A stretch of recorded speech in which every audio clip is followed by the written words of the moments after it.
और देवताओं की सभी इंद्रियां पूजी जाती हैं, एक एक काम इंद्रियों को छोड़ करके। इसका मतलब और देवताओं ने काम इंद्रियों को 100% नहीं जीत पाया,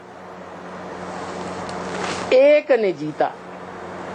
जिसने जीता वो काम जीते जगत जीत कहलाता है। जगत का जीतने वाला एक होगा या अनेक होंगे, विश्वनाथ कहा जाता है। हर हर महादेव शंभो काशी विश्वनाथ गंगे। तो वो विश्वनाथ कौन है? याद में बैठा हुआ शंकर का रूप या कोई दूसरा है?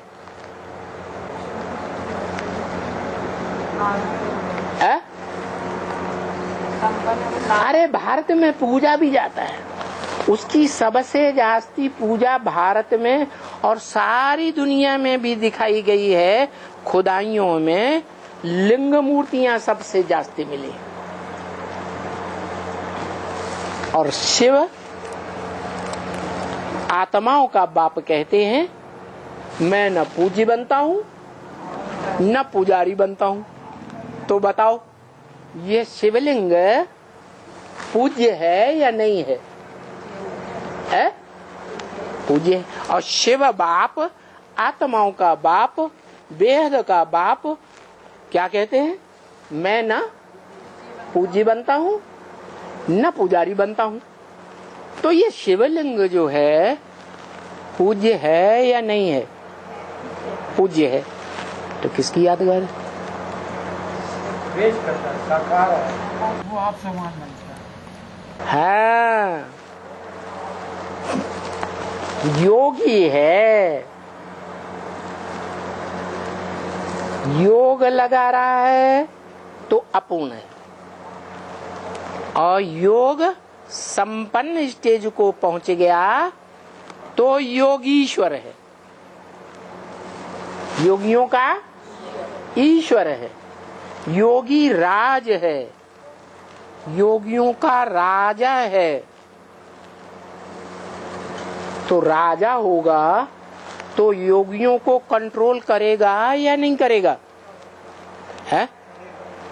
जैसे राजा प्रजा को कंट्रोल करता है, ऐसे ही योगियों का जो राजा है वो दुनिया के जितने भी योगी हैं उनको कंट्रोल करता है या नहीं करता है? करता है।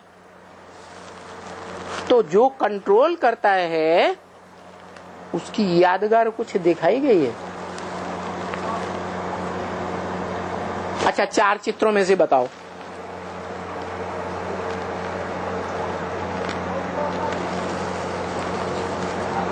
अच्छा, झाड़ के चित्र में बताओ।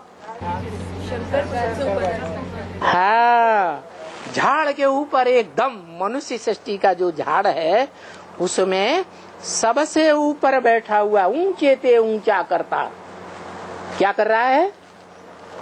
खींच रहा है आत्माओं को। क्या कर रहा है?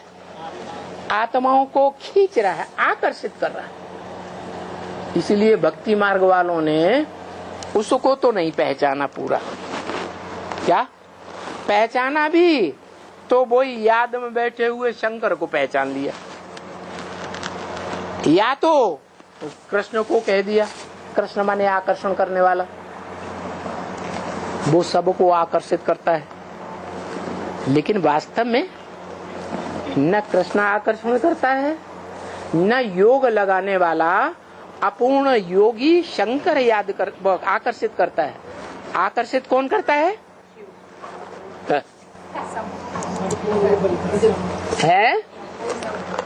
संपूर्ण बना हुआ शंकर वाली आत्मा जब संपूर्ण बनती है तो षष्ठी रूपी वृक्ष के सबसे ऊपर बैठी हुई है चोटी पर।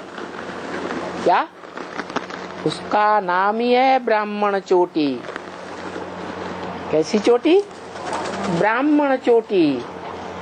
दुनिया में ऊंचे होते हैं पहाड़, और पहाड़ों में सबसे ऊंचा पहाड़ कौन सा हिमालय पहाड़। और हिमालय में भी सबसे ऊंची चोटी कौन? माउंट एवरेस्ट, है ना। तो जब जलमयी होगी, सारी दुनिया जलमयी में डूब गई, तो कोई चोटी बची होगी कि नहीं? है माउंट एवरेस्ट बचता है। तो बाबा कहते हैं तुम जब पूरे ही विकारों